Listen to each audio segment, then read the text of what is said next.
Cerita akan berfokus kepada seorang pria yang sedang mendaki sebuah tebing salju sembari termenung terpana terdiam merasakan kehidupan yang tengah bangsat-bangsatnya, yang mana semenjak sang anak mati karena tertabrak mobil karena keteledoran dirinya sendiri yang lalai mengawasinya, membuat pria ini merasa bersalah dan tidak bisa memaafkan dirinya sendiri, yang mana suatu ketika sang istri dengan terang-terangan memasukkan laki-laki lain ke kamarnya dan melakukan pengecuitan. Dan semenjak itulah pria yang bernama Jackson ini memutuskan untuk menjauh dari hiruk pikuk perkotaan dan memutuskan untuk tinggal di lereng Gunung Montana. Di lereng gunung tersebut, Jackson melakukan aktivitas layaknya sad boy pada umumnya. Siang termenung melamun beknak senja, dan saat malam hari pun abuk-abukan di klub, di mana di suatu momen pandangan Jackson pun teralihkan oleh seorang boy tercantik bertubuh tinggi berambut pirang, yang mana dalam insiden saat wanita tersebut terjatuh terjadilah adegan saling pandang antar mereka. Di saat termenung dengan pikiran uwel-uwelan, Jackson disadarkan seorang pria yang bernama Murphy yang ternyata teman baik Jackson. Melihat Jackson yang selalu termenung akhir-akhir ini, Murphy pun merasa kasihan dan menawarkan bantuan apabila Jackson ingin memberikan sedikit pelajaran kecil-kecilan untuk pria yang telah meniduri mantan istrinya. Di mana dengan halus Jackson menolak tawaran tersebut dan memilih melupakan masalah yang telah berlalu. Tak menjadi pengangguran beban keluarga seperti saya, Jackson ternyata bekerja sebagai pemandu hunting atau pemandu seorang non-pengalaman yang ingin berburu di gurun tersebut. Dan entah kebetulan atau bagaimana, yang memesan jasa Jackson hari ini ialah gadis Piran Waiters Cafe kemarin yang ternyata bernama Kate. Dan tak banyak bersudah gurau, mereka pun berangkat, di mana sepanjang perjalanan Jackson sedikit memberikan Kate ilmu bagaimana tata cara berburu rusa yang baik dan bagaimana mengoperasikan senapan dengan lebih efisien. So, pretty please with sugar on top. Tak langsung gerusak-gerusuk dar-dir-dor begitu saja, ternyata setelah sampai di atas bukit, mereka pun terlebih dahulu singgah di sebuah tenda yang sudah disediakan, dan karena hari akan berganti malam, mereka pun bermalam di sana dan memutuskan untuk melanjutkan hunting esok hari saja. Tak ada malam yang tenang bagi Jackson untuk melewati hari-harinya, di mana di kepalanya selalu terbayang-bayang bagaimana insiden yang telah menewaskan putri kecilnya, dan bagaimana sang istri dengan tega menduakan dirinya begitu saja, seolah rasa cinta dan rasa sayang telah sirna semenjak sang putri kecilnya tiada. You're so fucking sad. Take your goddamn wedding ring. I am so done. Singkat cerita, esok hari pun tiba dan mereka pun melanjutkan perburuan dengan berjalan mengelilingi Bukit Montana, di mana di perburuan kali ini target mereka ialah sekumpulan rusa. Namun dari pagi hingga siang, bukannya menemukan rusa, mereka malahan dihadapkan dengan seekor beruang di hadapan mereka, yang mana Jackson pun menyuruh Kate untuk tetap tenang dan abaikan beruang yang sedang mendelinginya itu. Sampai sore hari menjelang malam, mereka tak menemukan buruan sama sekali. Terlebih lagi Kate yang sambat, capek, lelah, letih lesu seharian berjalan pun mengajak untuk kembali ke camp saja dan istirahat, yang mana Jackson yang tak mau mengecewakan kliennya pun menyuruh Kate untuk tunggu dirinya di situ, dan Jackson akan naik ke atas bukit untuk melihat apakah ada hewan yang bisa mereka buru.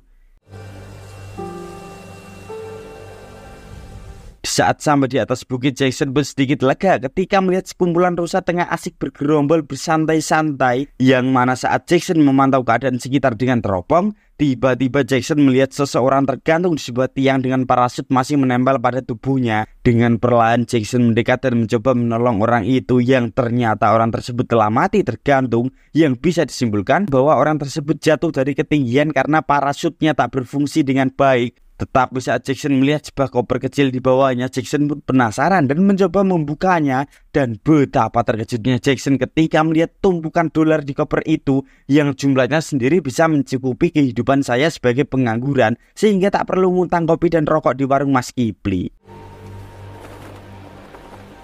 Entah apa yang dilakukan pada koper tersebut, Jackson pun kembali dikejutkan dengan suara tembakan, di mana Jackson yang panik takut Kate kenapa-kenapa pun bergegas menemuinya, yang ternyata barusan Kate mencoba menembak seekor rusa tapi meleset. Dan karena sebentar lagi malam akan datang, Jackson pun mengajak Kate untuk kembali ke camp dan melanjutkan perburuan esok saja, di mana di malam itu terjadi deep talk di antara mereka yang saling curhat terkait masalah masing-masing, yang mana Kate pun bercerita bahwa dia pindah ke Montana lantaran ditinggal mati sang ayah tercinta, di mana momen berburu ini mengingatkan kepada sang ayah yang mana di sepanjang hidupnya Kate dan sang ayah sering berburu bersama, di mana Kate berniat untuk menaburkan abu jenazah sang ayah di gunung itu dan mencoba mengikhlaskan kepergian sang ayah dengan fakta bahwa hidup harus berlanjut dan tak mungkin dirinya bertahan di titik masa lalu itu.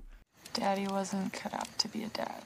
Singkat cerita, esok hari pun tiba. Dengan hanya menggunakan bawahan kancut saja, Kate pun keluar dari tenda dan menuju ke Jackson seolah pengen digauli. Tetapi tiba-tiba muncul beberapa orang berbaju loreng dengan atribut militer mengepung tenda mereka dan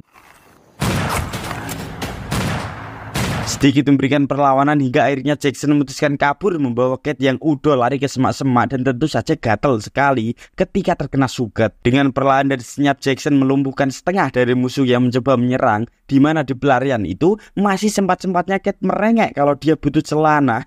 Gatel mungkin. Setelah memakai celana, Kate yang kebingungan pun bertanya-tanya kepada Jackson terkait dengan beberapa orang yang menyerang mereka. Dan karena Kate rewel, Jackson pun memberitahu bahwa kemarin saat naik ke bukit, dirinya menemukan orang yang tergantung parasut dan ada sekoper uang di bawahnya. Yang ternyata Jackson kemarin memutuskan untuk membawa koper tersebut. Dan ya, di hadapan uang yang sangat banyak, sifat asli seseorang pasti kelihatan. Dengan konsekuensi nyawa yang dipertaruhkan, Kate meminta uang yang ada di koper untuk dibagi dua setelah mereka bisa keluar dari gunung itu.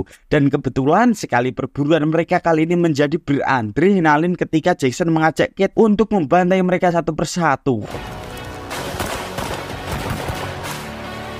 Dengan menyusuri sungai memotong jalan agar cepat sampai di jalan raya dengan harapan mereka bisa menumpang di salah satu kendaraan yang lewat. Mereka terpaksa harus mendaki sebuah tebing curam dengan mengikat tali satu sama lain. Jackson terlebih dahulu naik ke atas dan disusul Kate. Namun tiba-tiba muncul si botak yang menodongkan senjata tepat di kepala Kate. Sempat berlari, namun si botak pun menarik tali yang mengikat tubuh Kate. Tetapi mereka berdua pun berhasil naik ke atas tebing dan merasa situasi semakin tidak kondusif, ditambah lagi musuh yang terus berdatangan. Jackson memutuskan untuk menyembunyikan koper berisi uang itu di dalam pohon. Kalau saja amit-amit mereka berdua tertangkap, mereka bisa beralibi kalau tidak tahu apa-apa terkait situasi yang terjadi. Singkat cerita, pagi pun tiba. Yang mana dari kemarin mereka terus berjalan tanpa henti, tanpa tidur dan makan, di mana datang mbak-mbak sangar penuh tato tubuh kekar mirip tukang pukul yang memberodong mereka berdua, sehingga Jackson dan Kate yang terpojok pun harus terjun ke sungai dan terseret aliran sungai yang lumayan deras itu. Setelah beberapa jam terseret aliran sungai, mereka pun akhirnya bisa selamat dan menepi ke pesisir sungai. Dengan munculnya salju menandakan mereka telah sampai di perbatasan Kanada. Terus berjalan tertatih dengan kondisi kaki yang cedera, mereka akhirnya sampai di jalan raya. Dan sangat kebetulan sekali muncul sebuah truk yang mana saat dihentikan ternyata beliau ialah Murphy, teman Jackson saat di bar kemarin. Karena kursi di depan hanyalah satu, Murphy menyuruh mereka berdua untuk duduk di bak belakang. Tetapi Get up. Get it. singkat cerita, mereka pun terbangun di sebuah ruangan dengan kondisi terikat, yang mana Murphy bangsat ini juga ingin uang yang ada di dalam koper itu. Murphy ternyata anggota dari sindikat barang penyelundupan Rusia Kanada yang ternyata sudah sejak lama ada di dalam organisasi itu. Di sini Murphy memaksa Kate dan Jackson untuk memberitahu di mana mereka menyimpan kopernya. Namun karena tak ada satupun di antara mereka yang buka suara, Murphy pun akan menggunakan sedikit cara kasar agar mereka bisa buka mulut. Namun sebenarnya Murphy tak ingin melukai teman lamanya itu. Tetapi tiba-tiba Jackson pun bilang, "Apakah kau lupa kalau aku dulu pernah ikut perang melawan Thanos?"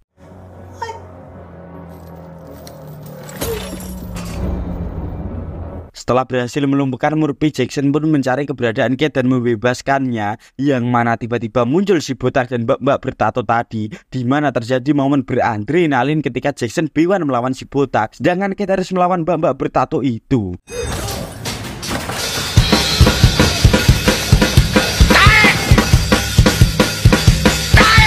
Di saat Jackson terpojok dan hampir kalah melawan si botak, tiba-tiba muncul Kate yang langsung menembak mati si botak dan terjadilah momen saling pandang kembali, di mana Jackson dengan tubuh kekarnya pun bilang, "Apakah kau mau menyedot bijiku?" Hehehe. Kate pun menjawab, "Of course, tentu saja." Setelah mereka berdua mengambil uang yang ada di koper, Kate akan menyedot biji Jackson. Sat. Are all your hunting trips this much fun? Di akhir film mereka pun kembali ke atas gunung untuk mengambil koper yang mereka sembunyikan di dalam pohon yang ternyata masih utuh, dan Jackson pun bingung untuk apa uang sebanyak itu, dimana Jackson pun mengajak Kate untuk berlibur bersama ke Hawaii, dan tentu saja Kate pun mau-mau saja. Tetapi tiba-tiba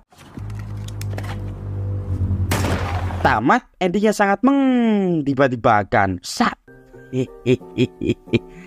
Bagaimana menurut kalian endingnya? Anjir, setelah seminggu lebih gak ngeliat film kok gini ya, apa namanya, mulut gua belibet cok.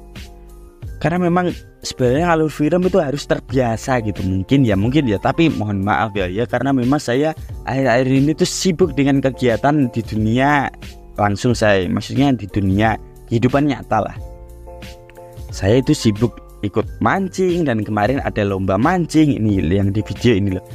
Itu saya ikut lomba mancing dan lumayan, tiketnya kan 10.000 ya. Saya dapat 6 ikan gede-gede, ikan lele ya, lumayan lah ya. Karena AdSense sudah cair, saya mencoba membuat kolam ikan lele. Saya mencoba ingin budidaya sih. Dan nanti saya, kalau kolamnya sudah jadi, saya akan beli bibit lele yang kecil-kecil gitu, dan nanti akan saya besarkan lah, pembesaran gitu maksudnya. Makanya support kalian itu penting gitu. Subscribe dan komen dan like ya guys, buat kalian yang nonton sampai di titik ini. Thank you sudah menonton, karena tanpa kalian saya bukan apa-apa, hanyalah mas-mas pengangguran beban keluarga. Oke, karena saya buru-buru harus mancing ke sungai dengan Mas John still in the house, kanjut Jestering Pevita Pierce.